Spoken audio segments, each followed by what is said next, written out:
Olá, tudo bem? Eu sou o professor Leandro Cordioli e hoje é dia dos nossos 2 minutos de filosofia. Você sabe o que é astúcia? Já pensou a respeito das diferenças da astúcia e da prudência? Hoje em dia, muitos acham que as pessoas astutas são pessoas prudentes, mas não é assim.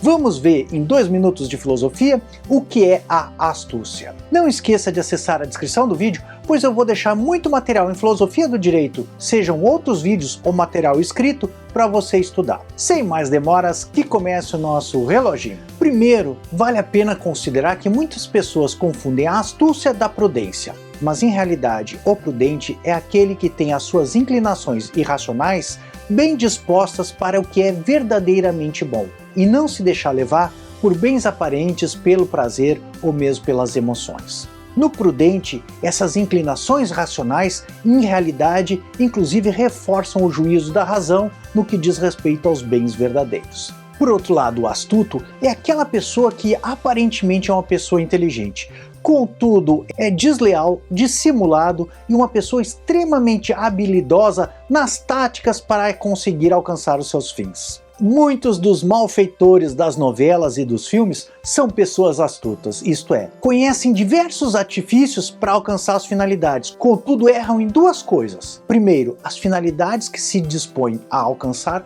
não são finalidades verdadeiramente boas para o ser humano. Segundo, não medem meios para alcançar aqueles fins que eles mesmos já não são morais. Então, além dos fins não serem verdadeiros aspectos da realização humana, os meios também são modos imorais de se perseguir. Isto é, não só os fins são imorais, como para o astuto os fins justificam os meios. Assim, o astuto apenas emula a virtude da prudência e ser inteligente nas coisas práticas, porém erra tanto na inteligência dos fins quanto na inteligência dos modos que se utiliza, e apesar de conseguir lograr os seus objetivos através de artifícios, está disposto a fazer qualquer coisa e sacrificar o que restou do seu caráter para alcançá-los. Então, prudência e astúcia não são a mesma coisa. A prudência é uma virtude e algo nobre do caráter da pessoa. Contudo, aos olhos do astuto, o prudente pode parecer, inclusive, uma pessoa ingênua ou boba. Mas isso não se deve a um erro do prudente, e sim ao mau caráter do astuto.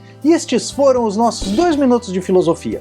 Se você quiser saber muito mais sobre filosofia, teorias da justiça e do direito, não deixe de assinar o canal. Seria interessante também que você compartilhasse com os teus amigos nas tuas redes sociais este vídeo a fim de nos ajudar a difundir as teorias do direito, da justiça e da lei natural. E finalmente, não esqueça de curtir o vídeo. Este é um grande apoio que você pode nos dar para prosseguir neste trabalho.